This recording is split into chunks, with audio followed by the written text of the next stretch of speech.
everybody, I'm Samurai Sam, and today I'm starting something that I just thought would be fun to do. As you know, if you know me at all, I own a absolute ton of video games, and I figured I would indulge a little bit in having a lot of video games by doing this cool thing where I just pull out every single game that I have one by one and kind of just share a little bit of any of my thoughts on the game, my own history with it, my opinion of it, and if I've never, every game I have I've at least fired up, but like if I haven't really played it, I'll have to say I haven't really played it, but it's interesting because X or Y, or I got it because X or Y. So I thought that would be fun to do, kind of give, I don't know, just like a little bit of relevance to maybe games that I've been neglecting, put something in the spotlight, or maybe get me thinking about stuff that maybe I should be thinking of playing. So I decided to, give it a whirl tonight. This is going to be completely unscripted. I didn't prepare for this really at all.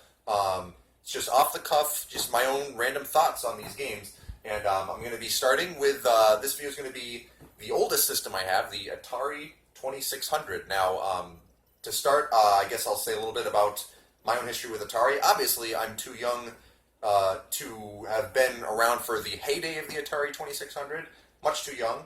But I do remember seeing it a few times when I was a kid and being intrigued by it. Like I knew a couple people who had one or whatever.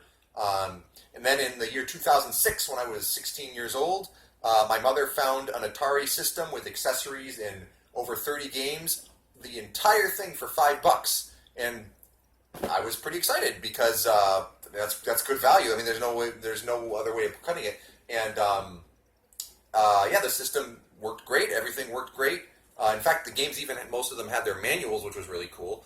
And so, basically, Atari, a lot of the games, I guess you could say, haven't aged well. Some people like to say there's a lot less of a wow factor with a lot of the games than there was back when they were first released. And a lot of them are kind of rendered obsolete by other games that do the same things but better or with more content. But I still say the Atari 2600 is worth checking out if you're into games, especially if you're into like games that have a lot of history behind them. There's a lot to find on the Atari. And a lot of games, honestly, on the Atari are genuinely addictive and a pleasure to play even today. And they're also, collecting for Atari is super, super, super cheap. You go any game store that has a bunch of Atari games, you're going to be able to get them, like $1 a piece or anything. So definitely, in my opinion, worth checking out. And now, without further ado, I guess I will start pulling out my Atari games one by one, and I'll tell you a little bit about each of them and what I think about each of them or whatever. And so also, just so you know, I always make it a point every single year to fire up my Atari. Every game in here I have at least fired up probably within at least 2 or 3 years. I've fired up every single one of these games at least once. But there are a lot of these that I'm going to kind of have trouble remembering, and some that I might mix up with others or anything. I'm not the biggest Atari fan. I don't play Atari all the time. I do play it from time to time. But there definitely are some games in here that I have some things to say about. So this isn't going to be just a total boring slog fest of me just saying I don't know anything about this. So, but anyway, here we go.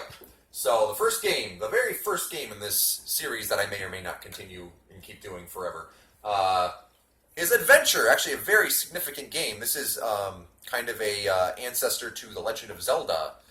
By the way, I'm going to assume people watching this have at least basic video game knowledge. I'm not going to explain Zelda and Mario from scratch or anything like that. But I will also try and explain things that most gamers might already know. Just because, maybe some people who don't really know video games will watch this. I don't know. Just for fun. I'm doing what I want, okay?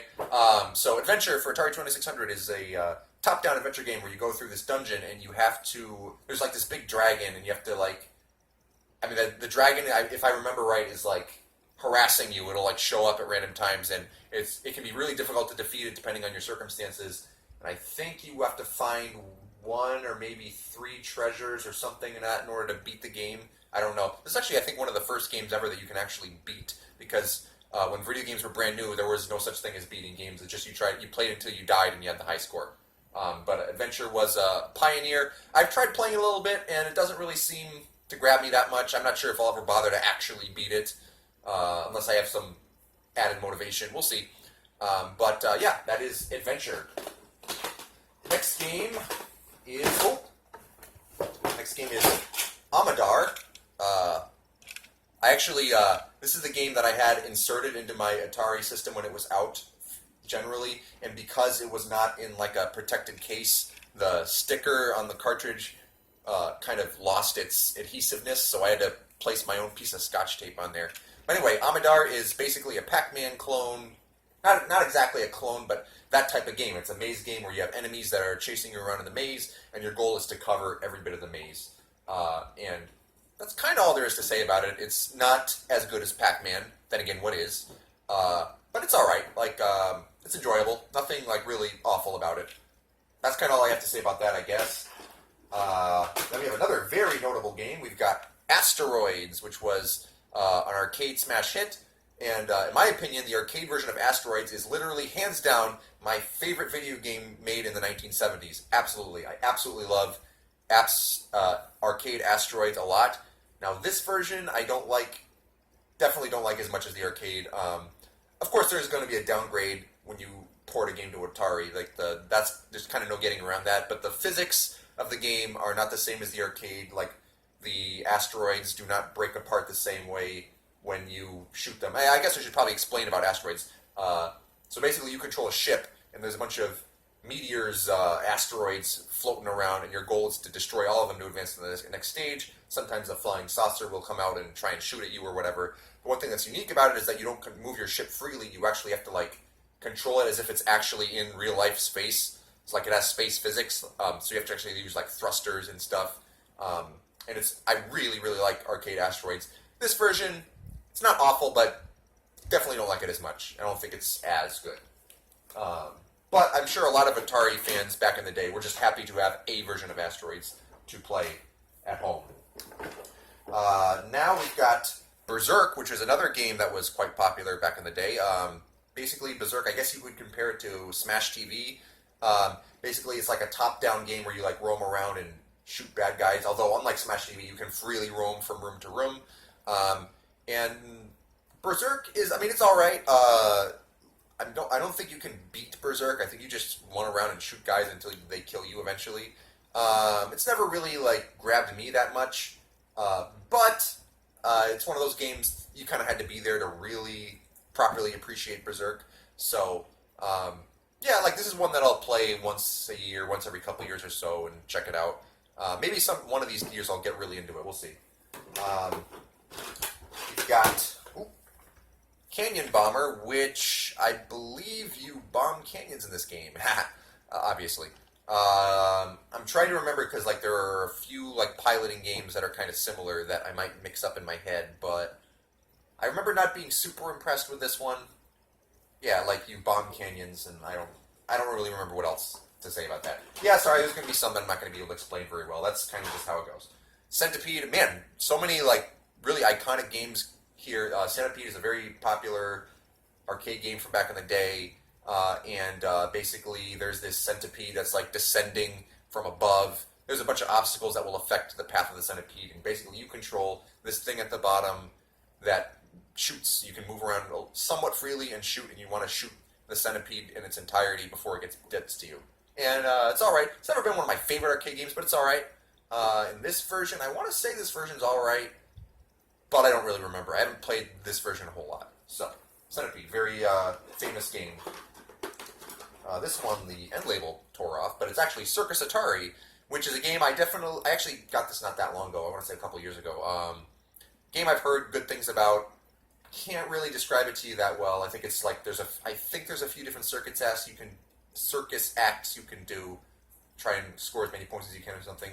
But I really haven't gotten into it, and I definitely want to. I'm pretty sure this uses the paddle controller as well, but don't quote me on that. Yeah, unfortunately, I can't say as much about this as I should.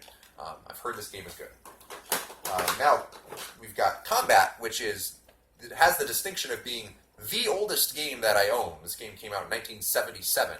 I believe Combat, you have like a few different vehicles, basically game modes to control. I think it has like plane and tank or something, or what have you. And yeah, one of those games that was probably really impressive back then. Probably not as impressive today, but at least playable, I think. Again, it's easy for me to get the Atari games mixed up because a lot of them are similar and what have you. I probably should remember what Combat is because it is kind of significant. So now we have Crackpots. This is actually one of my favorite Atari games. It actually has got a screenshot right there on the front. That's actually kind of cool because a lot of Atari games didn't have that. And basically, Crackpots is a game where you control this dude at the top of the screen, and there's spiders that are crawling up to the top of the screen, and you need to drop these flower pots on the spiders and kill them before they reach the top. And like every round, there's like X number of spiders, and once they're all gone, then the next round starts, and the next round is going to have different colored spiders that move differently. And it's not like one reaches you and you die. You have like a lot of margin for error, but it's a really simple game, but I find it really addictive. I always enjoy it every time I fire it up, and it's not like anything really super impressive or like sophisticated. It's just plain fun, and if you happen to have an Atari, I recommend it because it's good, simple fun, which is I think what Atari is pretty much all about. We've got Defender, which is another like heralded arcade classic. This is one of the first shoot 'em up games, one of the early ones. Not the first, I don't think, but this is like one of the first one that was like scrolling, I believe. Like most games back then, like if there were multiple screens, that like you would walk to the edge of one screen and then like you would completely change to the next screen. This is one where you actually move and the screen scrolls with you. That was very groundbreaking for the time. And now we got Demon Attack, and I will admit this is the first game where I really don't feel very confident in telling you what it's like or what it's about. I want to say it's some kind of like shoot 'em up or Space Invader-y kind of game, but I really don't remember. I know I've played it multiple times, but yeah, I just don't remember what that's all about. Dig Dug, yet another like big name arcade game from Namco. Basically, Dig Dug is that game where you go around in the earth and try to blow up all the enemies every level. And the Atari version is definitely not on the same level as the arcade version due to graphical and audio and gameplay compromises. But I'm sure on its own, though, if you had nothing else back in the early 80s or late 70s or whatever it was, I think it was early 80s, you were probably pretty happy to have this. And then we've got Donkey Kong, which I think this might actually be like a ColecoVision game or something, but it totally works on Atari, so I don't know. This might be my only game that has Mario in it that's not on a Nintendo system. But anyway, yeah, you probably know what Donkey Kong is, the game where you're Mario and you're trying to rescue Pauline from Donkey Kong. This game only has 2 levels instead of the usual 4. It has the first level and the last level. Basically, like you're jumping up girders and dodging barrels and fire and stuff and trying to rescue your girlfriend.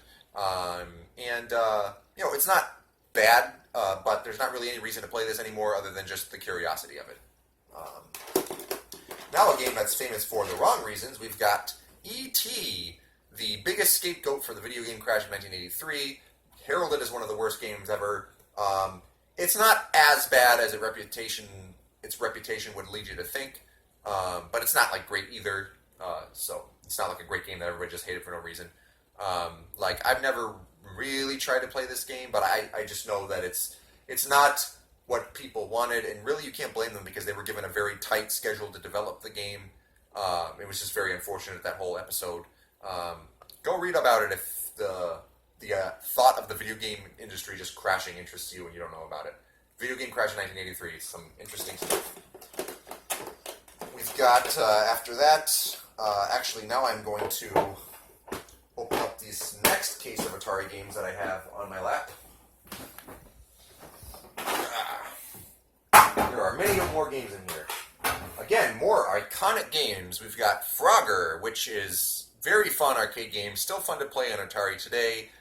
Basically, you're the frog running across the street and across the river to try to get to the other side of the level and not get squished or drowned or eaten. Wait, why would a frog drown? I don't know. Yeah, why doesn't this frog swim? I don't get it.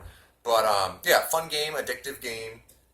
Again, Atari version, not quite as good as the arcade version. There's probably better versions you could pick, but solid Atari game, definitely, on its own. Now we have Frostbite. Again, a screenshot on the front. That's really cool. I think this is another kind of Frogger-ish game where you're jumping from platform to platform. I've only played this one like a couple times, but I definitely want to play it again. It seems like a cool game. And I forget exactly specifically how it works, but I think it's a good one. We have Gorf, which amusingly actually has like the names of the stages on the front. Gorf, like the first level, just screams Space Invaders, if I remember right. Like it's an absolute ripoff of Space Invaders, which we'll get to later. But then after you progress past that point, the other levels are different and more distinct. Seems like a cool game. Can't give it like a full review of it. I've played it a few times, but not like enough to say. Now this is actually one of my favorites. Human Cannonball. So basically, in Human Cannonball, you control this cannon, and there's like what do you call it? Like a tub or something, and you have to like aim the cannon and like adjust the trajectory so that the dude will shoot out of it and fall into the tub. And the cool thing about this game is that there are like a bunch of different modes you can play that all have like different factors that will affect the shooting of the guy, whether it be wind or obstacles or whatever. It's really cool, and it has 2-player modes as well. So like you'll each shoot 10 guys, and whoever gets the most wins. It's a fun game to like just show some random person, like you have a random friend over, like, hey, let's play an random Atari game. You've never played Atari before? Well, here's a cool Atari game. Human Cannonball is one of those games that is perfect to pull out. I really like it. Journey Escape is a weird game. I want to say like the concept of it is that like you're like a rock band and you're like trying to dodge a bunch of like fans and obstacles on your way back from a concert or something weird like that. It's a weird game, and I don't think it's especially great either. I don't know why I still have it. I don't know. I think there's something about it that intrigues me, but I can't exactly tell you what it is at the moment. Yeah, it's not that great. It's not one of the Atari classics. Kaboom is considered one of the better Atari games. Basically, this dude at the top of the screen would drop bombs down at you, and then you use the paddle controller to move back and forth at the bottom of the screen and try and catch them all, like, really fast. And it's fun. It's a good game. I haven't played it a lot, but it's one of the better Atari games. We have Keystone Capers, which is a game where you run around and you basically try to catch crooks, I believe. And yeah, there's like 3 or 4 different like tiers, as you can see, and like you go upstairs and stuff to try and chase them or whatever. I forget exactly how it works, but it seems like a pretty cool game. Mega Mania. I am having trouble remembering exactly how this game works, but you can see from the screenshot that it's like some kind of a shootery kind of thing. It's probably alright. That's probably why I bought it. I don't generally just buy Atari games randomly. I probably bought it just because I heard good things, or saw reviews that were positive. Yeah, I guess Activision's games are the ones that have the screenshots in the front. I really like that. Thank you, Activision, for doing that. And again, yet another classic. We've got Missile Command, which is a cool game. Still holds up pretty decently well. Basically, you are in control of like these bases at the bottom of the screen. There's a few bases, and then you control like these 2 guns or so that shoot. Basically, you control this crosshair, and you can hit the button and have them shoot, and they will shoot a missile at wherever you shot, and that missile will explode on the spot, and this explosion will kind of stay there for a second. And basically, you want to stop these asteroids from falling down and hitting your bases and destroying them. And it gets really difficult and hectic after a while, and it's pretty fun. This probably is not the optimal version of Missile Command, but it's perfectly serviceable, fun Atari game. Moon Patrol, basically you control this vehicle, and you're like, it's an auto-scroll game, and basically you shoot and jump to survive, I guess, as it's auto-scrolling. I never really found it that interesting, personally. I think the arcade version's better, but yeah, I mean, you can say that about just about every Atari version compared to the arcade. So, yeah, not one of my favorite Atari games, but I do think this one has a following. I'm pretty sure this one game was pretty popular back in its day. We've got Moon Sweeper. Yeah, not gonna lie, I really forget what this game is all about. Yeah, sorry, I don't remember. I know I played it several times. Now, this game is also a revered arcade classic, but I can't quite say the same for the Atari version. This is Pac-Man.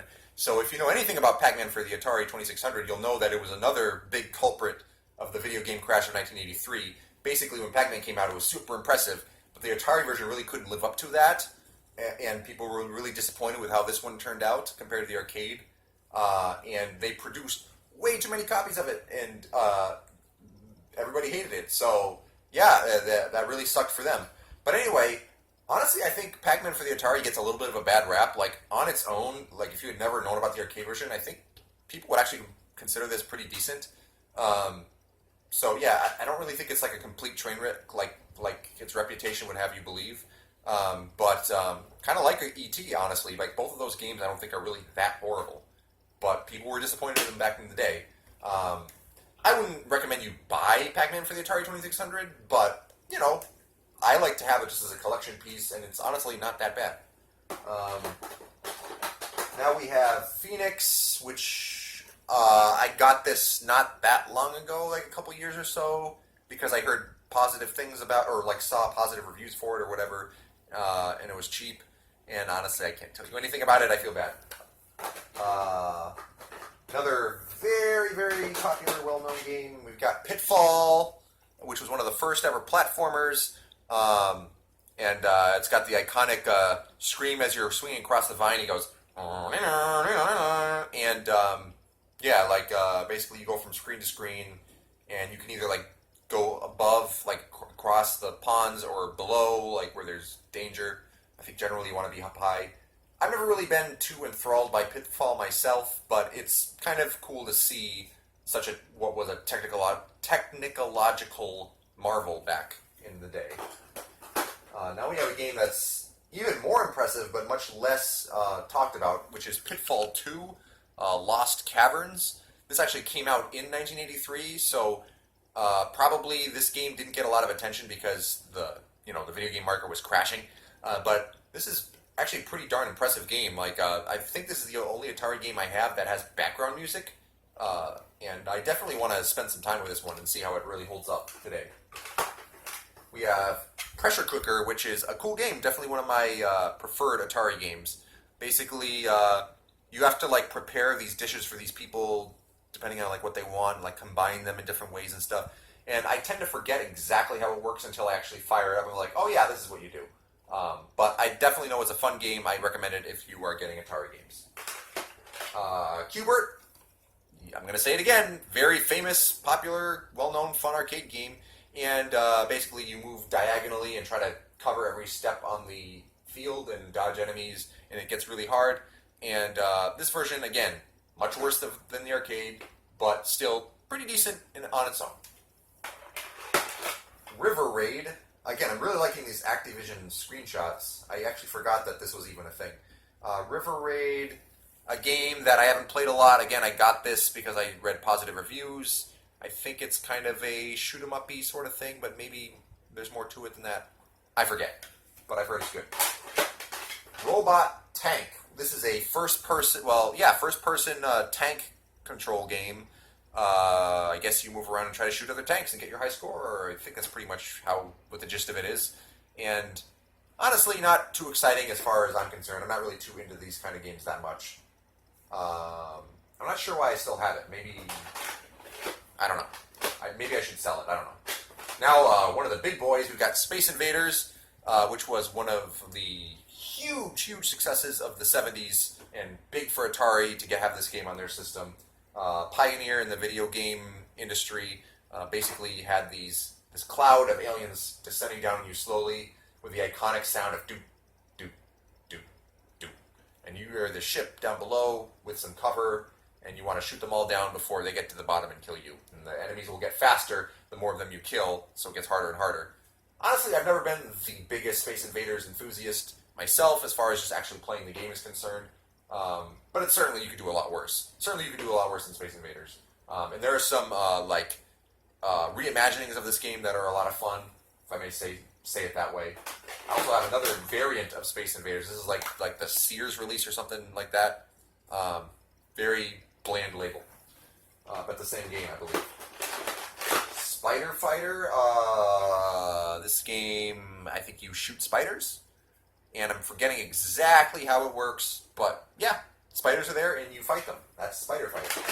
You have Stampede, which is a game where you're you're a cowboy and you're chasing these animals and you want to try and lasso them, and it's kind of neat. I've only played it a couple of times, but it seems like a cool game. Probably worth picking up.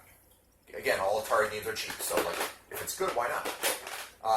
Star Raiders. Now, this is one of the more sophisticated Atari games, It actually uses a special controller with overlays that kind of tell you what to do. So like see all the different things you can do in Star Raiders. I'm not sure how well like it's worth playing today. It's probably obsolete, but I don't know why I've never like actually bothered to like learn how to play Star Raiders. I can't really tell you exactly how the gameplay works. I should change that. Star Wars: Return of the Jedi. This must have been one of the late Atari games because Return of the Jedi came out in what, like 83, 82? Yeah, this must be pretty late in the lifespan. I want to say you control the Millennium Falcon. You're trying to blow up the Death Star over and over again or something because it's an Atari game. It loops, I think. Basically, I think there's like two different like basically phases where like you need to get past like this barrier and enemy ships or something, and then the next gameplay section is a little different, if I remember right. It's pretty cool if you're a Star Wars fan for sure. I don't know if it's worth playing otherwise though. We have Super Breakout, another very well-known popular game. It's kind of like a single-player Pong sort of. Like there's a bunch of blocks and you're a paddle at the bottom, and there's like a little ball that you hit back and forth to try to eliminate the blocks, and again use the paddle controller. I've never been the biggest Breakout fan, in part because, well, I just prefer Arkanoid. Like, Arkanoid is a game that came later that added more to the gameplay formula, and I think it's just more fun than Breakout, personally. Now, this, I'm kind of having trouble remembering what it is. It's Surround. It's called Surround, or like, yeah, I want to say this might be some kind of, like, compilation, like a few games in one, but I really should play this again and, like, remember what it actually is, because I don't remember what it is. Tunnel Runner. This is, for one player, use the left controller. It's kind of funny to see things like that. I think this is like a first-person labyrinth navigating kind of game. And like, I think you can shoot things or something. There's like enemies in the maze or something. Probably obsolete, but kind of interesting. Not that many Atari games are like that. Tutankhamun. This is like I think an overhead like action game. You're trying to like get through these tombs and get past enemies. And what I think I remember this game being really hard and not really being motivated to like get past the first like 5 minutes because it's really hard, if I remember right. Vanguard. Now this is a cool game. This is one that I want to play like 4-player sometime because basically in each corner of the screen a player controls like a paddle and as well as like their life, sort of like their base or whatever, and you like hit a ball around and try to hit it into the other people's corners, but not yours. And you play this with the paddle controller, and you can play with 4 players, and it's cool. It's must have been one of the first home 4-player games. I definitely want to try that multiplayer sometime. Venture. Having trouble remembering exactly what Venture is. Not gonna lie. Might be similar to Tutankhamun, but I don't know. Video chess. I forget why I picked this up. Maybe just because I was intrigued by what an early chess game would be like. I don't remember how good it is one way or the other. And then finally we have Yar's Revenge, which is considered a classic Atari game, and I forget exactly how it works. I remember like you control this thing that flies around, and there's like some kind of like a river or a beam in the middle, and like something else that you want to get to and shoot at or something. I really should spend more time in this game. It's considered to be really good, but it's again one of the more popular Atari games. But wait, there's more. I have 3 bonus games to show you, because I have this accessory called the Supercharger, which plays cassette games. And I have 3 cassette games for it. We have Phaser Patrol. See right here, we got this is a standard basic cassette case from back in the day. And here's the game itself, Phaser Patrol. I don't remember really what the gameplay is like in Phaser Patrol at all. I think you shoot things. We've got one of my favorite video game titles of all time. We have Communist Mutants from Space. And I think this is also like a shoot-'em-up of some kind. I mean, this is worth owning in my collection just for the title alone. I'm not even kidding. Cool game. Just for the name. I don't care if the rest of the game is crap. And then finally we have, last but not least, we have Dragon Stomper. And this is kind of an obscure game, but it's actually very noteworthy because I believe this was the first ever console RPG, and I think like literally one guy made the whole thing. I actually played all the way through this game and beat it. It's actually better than I would have thought. Like, it's kind of roguelike-y, if I may add. Like, kind of, in other words, what I mean is like a lot of the game is randomized every time you play, and basically you want to win by trying over and over until you get enough random luck, And there's more to it than that. There's like 3 phases. In the first phase, basically, you want to gather a bunch of money mostly. And then the second phase, you buy stuff. And then the third phase is the dungeon you get through, and you use the stuff that you bought to beat the dragon and win. It's actually pretty decent. Like, definitely like outdated, obsolete, but enjoyable. Not like boring grind fest, a slog. It's actually, I found it very intriguing to go back and try it and actually play through the whole thing. So that's basically it. That is my Atari collection and my thoughts on every single game here.